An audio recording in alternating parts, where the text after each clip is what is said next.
Hello,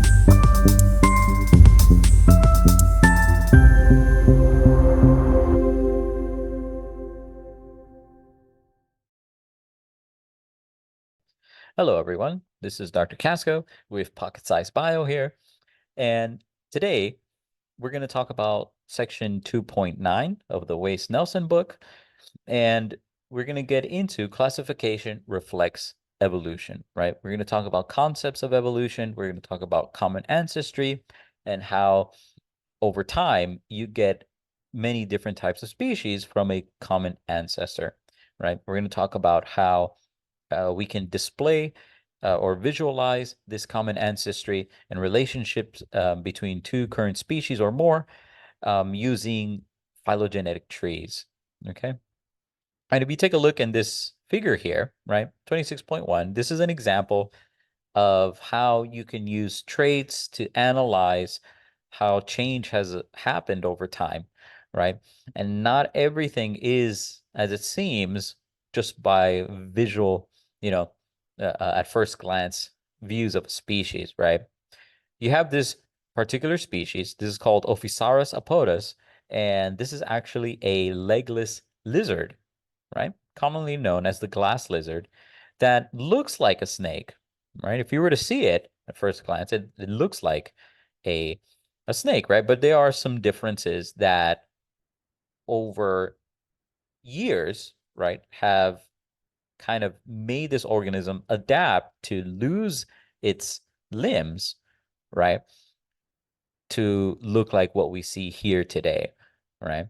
One of the reasons, a couple of reasons why this is not considered a snake is because it doesn't have a very versatile mobile jaw, and it doesn't have as much vertebra as snakes do, right? So there's some key differences in its morphology that doesn't classify it as a snake, although it looks like one, right?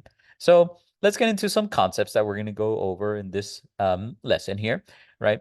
So one of the key things that you need to know is that all organisms in life, right, are related to each other, right? To a certain degree. We can say that all living organisms, from bacteria to humans to insects and birds, are all related in the sense that we all carry DNA, right? We all can produce proteins, although the way that we do it might be different, which will lead to further classification, right? We are related in some degree, right? So to some extent, we share a common ancestor, right? And as time passes, and time is one of the defining features about change and adaptation into your environment, right? You start to get changes in a population where these changes in features and characteristics of a particular species will fit, to adapt to a particular environment. And these concepts we're going to see later in the unit, right? In the second half of Unit 3, essentially talking about evolution, right? Evolution, for now, right, are incremental, right, slow changes in a population. Moreover, of features, right, due to mutations in genes or certain variations of a phenotype that enable it to survive in the environment. We're going to take a look at that later in the unit. Okay. Ultimately, though, multiple species within a particular branch of life, or broadly all life, right, basically develop from a common ancestor, right? A previous ancestral species that part of the populations of that species ramified into modern species that we see today, for example. All right. So this idea of current species linked to a common ancestor, that's what we're going to talk about today, right? And a key point to note is that the more evolutionary recent a common ancestor lived, right, the more that ancestor is related to the descending species, right? And the more features all of these organisms share, right? The common ancestor with the two descending species. And we're going to take a look at that, right? It's a little bit difficult to just think about it without any visual help, And that's why scientists developed these relationships as what we call phylogenetic trees, right? And these phylogenetic trees, you can see here, this is a basic example of a phylogenetic tree. And the way that you'll plot it out is basically similar to an actual tree, right? Like a plant tree, where you would have the base of the tree, right? And that base of the tree generally it refers to as that last common ancestor, basically to all life, right? But, within the diversity of life, you have several more recent ancestors, and these ancestors are denoted by these little nodes, they're called, right? That I indicated here by these little red dots. You can think of those as an ancestor. And any branch that ramifies from these little nodes are species that were basically developed from this ancestor, right? And as you go along and you go along up in this tree, one thing that you do need to note is that as you're going up the tree, that basically indicates time, right? Time is passing as you go along in the tree, right?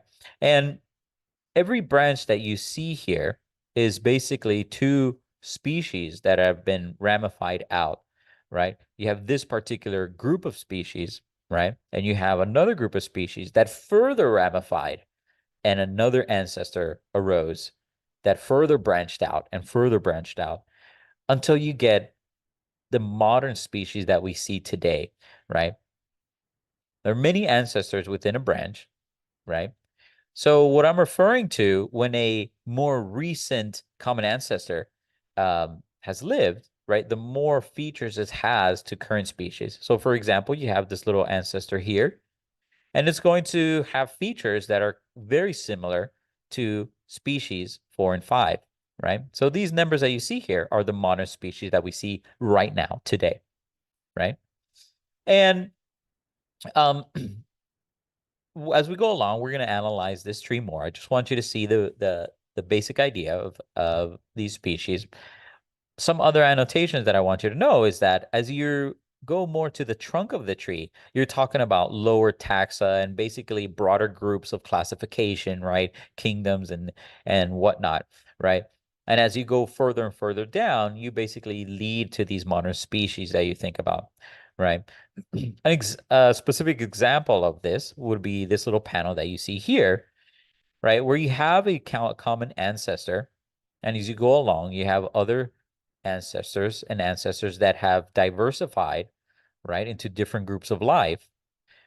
For example, this common ancestor, one group of this common ancestor turned into the fish or developed ultimately into what we know as fish.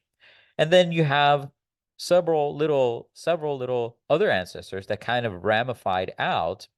And as they're ramifying, they're turning some groups of this more modern ancestor is ramifying into frogs, and then the other group into humans and chimps and so forth, right? And depending on the group, right, and considering several characteristics, you'll ramify more and more, right? And I'll explain that as we go along. In this case, you have an example of this legless lizard that the ancestor of this lizard, right, essentially had limbs, right? So in this case, this particular branch is focusing on certain characteristics. For example, limbs here, 4 limbs. All these ancestors had 4 limbs. Those groups of these ancestors grew hair, basically became chimps and humans, right? You have a further ancestor, right, a descendant of that ancestor, that something in the environment made them change and not have any limbs, at least for these particular groups, right? So that group of ancestors, right, um, and its descendants basically came to be the snakes, right? Limbs disappeared, you turn into snakes. You have another group of descendants where this ancestor came about, right? One of them led to iguanas and the other one led to glass lizards. But something in the environment made these organisms lose their limbs, right? So if you were to compare DNA sequences and more factors in there, The ancestor of all these organisms here basically had limbs, though, right? Just over time, they lost their limbs. Okay. So this is just an example. We're going to continue on to take a look at how these phylogenetic trees work, right? And there's several forms in which you can create a phylogenetic tree. Ultimately, it represents the same concept, right? There are different methods that you can plot out a tree, right? You have this the basic tree form, right? You have this other more kind of linear um, um, method of laying it out, right? And you have this circular form of a tree, right? But ultimately, the same information is given. One thing that is important to note, right? When you're looking at phylogenetic trees, these numbers between each branch could be reversible. There's no particular order in the numbers. You can think about it as, species A, B, C, and D, but there's no particular emphasis in that numbering, right? Number five doesn't necessarily mean it's the most evolutionary recent uh, organism, right? And you can basically move, right, uh, four and five, and you can have, if I can just draw a little bit here for a second. Oh, sorry. Oh no. Right? Four and five, you can interchange them. Let's say you have five here and four here, it's going to mean the same thing, right? Um, there's no difference there. So per node, if you swap, the information is the same. Let's say in this node, you can kind of twist this little branch here, where the four and five are here and the two and three are here. And you kind of twist it, it's going to represent the same information, right? So don't get confused or misled by that. Okay. So something related to phylogenetic trees is cladistics, right? Cladistics is basically an approach or a technique used to make these phylogenetic trees, and they have several assumptions, right? You do need to know these assumptions and kind of understand, the premises that enable you to make phylogenetic trees, right? Which are the following, right? The more closely related two organisms are, the more characteristics they will more likely share, right?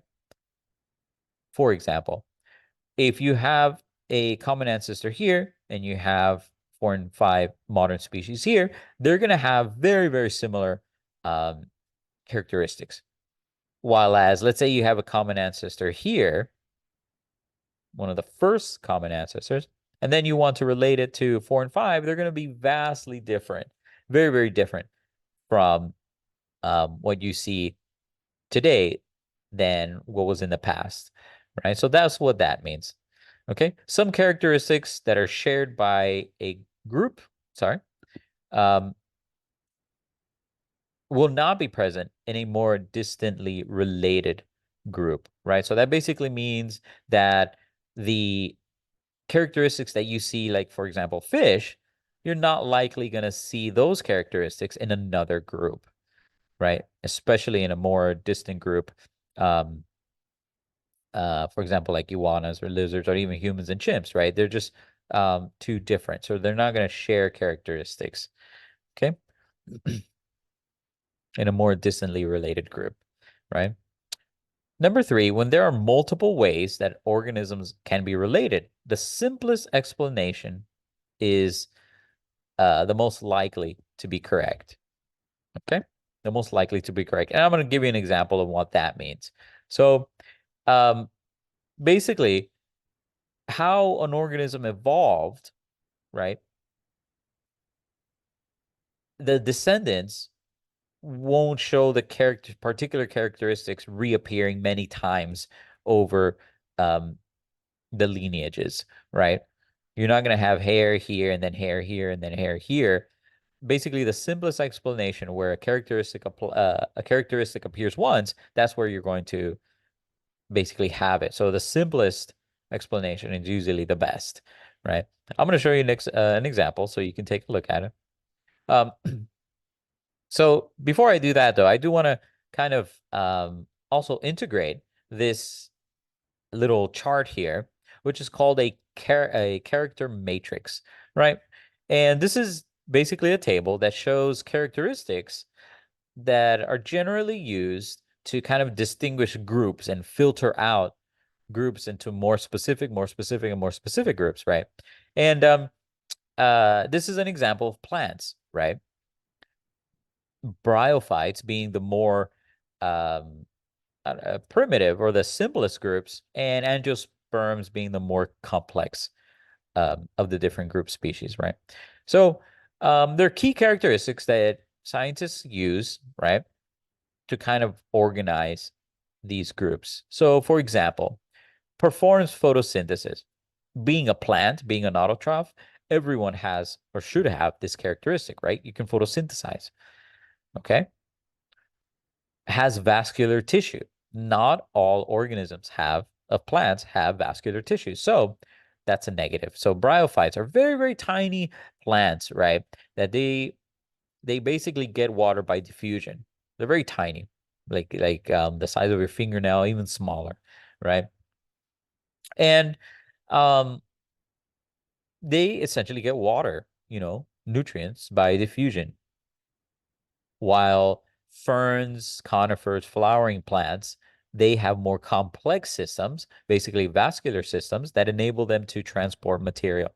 So you put a little negative in this group of organisms that don't have that feature, and so forth, right? Produces seeds, mosses, and ferns don't produce seeds, only conifers and flowering plants, and then seeds enclosed in an ovary, basically, that's one of the defining features of a flowering plant, right? So as you get more specific with features, you start filtering out. And if you get this table and analyze this table, you can actually turn it into a little cladogram, right? A tree that is showing branches of groups as you start to place, right? Um, different features, right? Different characteristics. So, for example, let's say this first one was photosynthesis. All the organisms fit in terms of autotrophs, right? Of plants fit in this category, right? But then you go to a next feature, vascular tissue. Bryophytes are not included in vascular tissue. So what would they need to do, right? Essentially, they would need to stem outwards, right? And they would branch off into their own group, right? So um, they're not included anymore. You go to the next characteristic, right? You have ferns. So the second characteristic is seeds. Which organism doesn't create seeds, develop seeds are ferns, so you'll take them out, right? And then and so forth until you have this, evolutionary relationship diagram that is showing what occurred in each group, by these features, right? So going back into this idea that um, usually the simplest explanation is most likely to be correct, right? In terms of relatedness of organisms. Let's take a look here. Okay. Gymnosperms and angiosperms both create seeds, right? But you have this particular diagram that basically says that gymnosperms came from ferns to produce seeds, right? And then that characteristic then arose again to produce seeds and ovaries, right? So you have this idea that seeds are coming in twice, right? Generally, there are some exceptions, but generally, you have this idea um, that a characteristic appears only once. It's okay if it disappears, right? But uh, reappearing is not likely, right? The case. Um, with some exceptions, I'm gonna reach out on a limb and say there, right? So the more accurate diagram is this one, right? Seeds formed, both of them included angiosperms and gymnosperms, flowering plants and conifers. And then when you get into ovaries, basically the fruit-bearing plants, the pine trees and the conifers and cycads will get removed out. Okay. So in essence, this is how you will create a tree, right? A more particular cladogram, right? A cladogram is essentially a phylogenetic tree that has these particular characteristics and those assumptions, right? So you have this concept, right, of these representations. Okay. And then you have clades, right? So getting into more specific information, right? How do you call those little branches that we were looking at, right? They're these branches in a cladogram that contains organisms and the ancestral group in general are referred to as clades, right? Clades coming from that cladogram terminology, right? And clades is a pretty relative term depending what you're focusing on, but these groups of organisms, these clades are nested. They're basically embedded within larger clades, and we're going to take a look at that, right?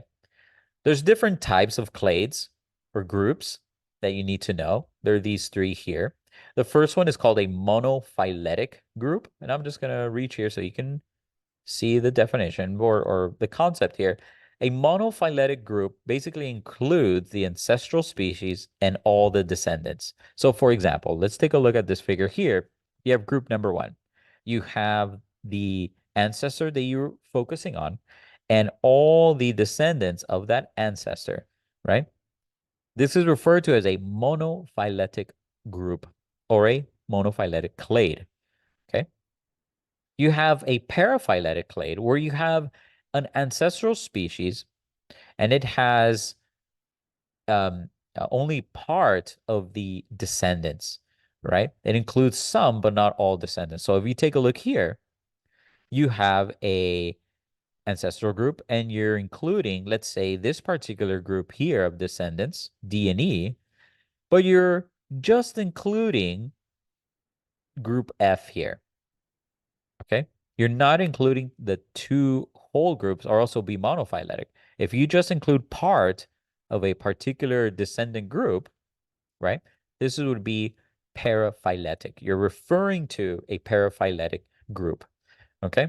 And then you have polyphyletic, which you don't include the ancestral species, more specifically, the most recent ancestral species, and you're just including the um, uh, the recent species, right? The distantly related species. So in this case, and generally the most recent, right? You have A, B, C, and D here, right?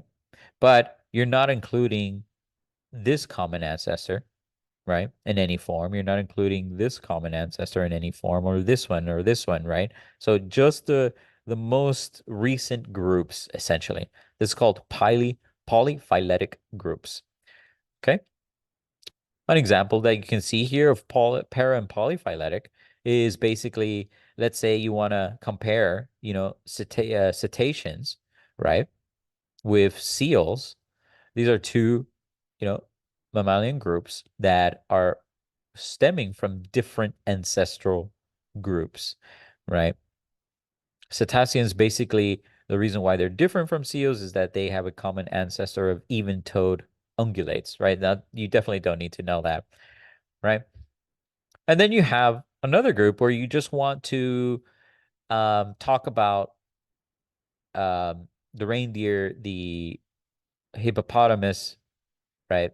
And the common ancestor between these organisms, but you're not necessarily including cetaceans. Let's say they're aquatic, for example. Um, you would refer to this as a paraphyletic, right? Because you're not including all of the descendants. Okay. Maybe that little deer there. Reindeer. Okay. So you have polyphyletic, monophyletic, and paraphyletic. Okay. There are some limitations to this visualization, right, of cladograms, right? Um, Mainly, it can't explain everything in terms of, characteristics and features. It does happen. We are going to see, especially convergent evolution, right? unrelated organisms can evolve similarly, right? That they're completely unrelated, right? And they're not even near each other, but they can evolve similar characteristics independently of each other, right? Independently of each other. And that does happen, right? You have, you know, organisms that are very far apart, but they live in similar niches, right? They live in similar environments in different parts of the world that is forcing them to develop characteristics that are similar, right? In this case, you have these moles, right? You have the marsupial mole here in letter A that lives in the Australian desert, and then you have the placental golden mole that lives in Australia. Sorry, in Africa, right? You have Africa, Australia, very different continents. Okay. Yet they look incredibly similar. Similar size, similar features, similar structures in their legs, right? So if we take a look, you know, how are they different though, right? In this case, they're grouped differently and they're different because of their way of reproduction. We know now, what are marsupials, we know what are placentals, right? But if we take a look at similarity, right? They have similar body size. Their shape is almost identical just by looking at these pictures here. They're blind. They have no eyes to sense light. They have no external ears. They have very well developed claws for digging around and capturing, right? They have good sense of smell. But nevertheless, they're grouped differently because of their method of reproduction. So that means they have different ancestors, right? Ultimately, of course, if you go all the way down to, chordates, for example, we share a common ancestor there. But over the time, right, over the time lapse of evolution, something must have happened that you have that difference there in um, reproduction, but you have similar characteristics based on their environment that they're thriving in, right? So marsupials and placentals, this is a limitation. And in general, right, having similar characteristics, even though you have different um, evolutionary backgrounds, is a limitation to cladistics. It really doesn't show that, right? Okay. And lastly, for section 2.9, you have cladograms as theories, right? There, um, I do want you to know that these diagrams, the ones you see here, aren't staple, right? They aren't fixed forever in these particular conditions. They do change. They can change depending on what you're focusing on and depending on what new research is showing, right? If you remember in the class, I mentioned that, classification itself is always changing and updating, right?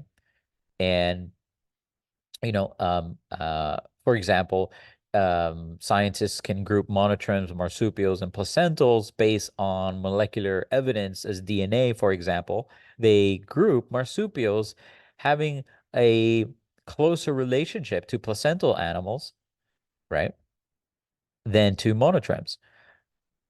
But if you just compare, for example, dental morphology and structure, marsupials seem to be more related to monotremes, right? But, based on heavy genetic information and comparisons, right? Cladogram A in this case, right, would be more correct, right? So, but even that could vary, it depends on things that you're considering, things that you want to um, you're just discovered as scientists, right? These cladograms can change, right? So they are theories that have a lot of bases, right? But they could be subject to change. Okay. Sorry. So with that being said, guys, here is a little question set that you guys can take a look at. How do phylogenetic trees reflect how organisms are related? List 3 assumptions that are used in the construction of cladograms. Define a clade using the term monophyletic, right?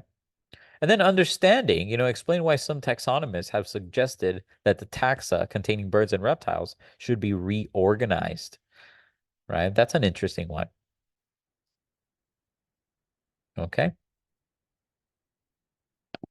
And I want to leave you off with this question. Sorry about the little markings here. This is worth 10 points, right? This is a question that I want you to try out, okay? Based on everything you've learned on biodiversity and the different ways to classify biodiversity and now classification, okay? And how scientists classify organisms and how it's helpful and phylogenetic analysis. I want you to answer this question, okay? In 2019, a new species of baleen whale was identified and described in the Gulf of Mexico. The population of the whale has since been estimated at around 100 individuals. Demonstrate your understanding of taxonomy and explain the process that biologists would have used to classify the creatures as a new species of baleen whale. Okay? I'm gonna place a little Google Classroom assignment so you guys can answer this question. And that also verifies that you saw this video. Okay? For you guys to turn in. I'll give you this along with the within the days you'll have home study for you guys to answer this. By the way, this is not the home study days assignment. This is because you guys weren't here um, for this week. Okay? All right, guys. Thank you for listening. This is Dr. Casco with Pocket Size Bio.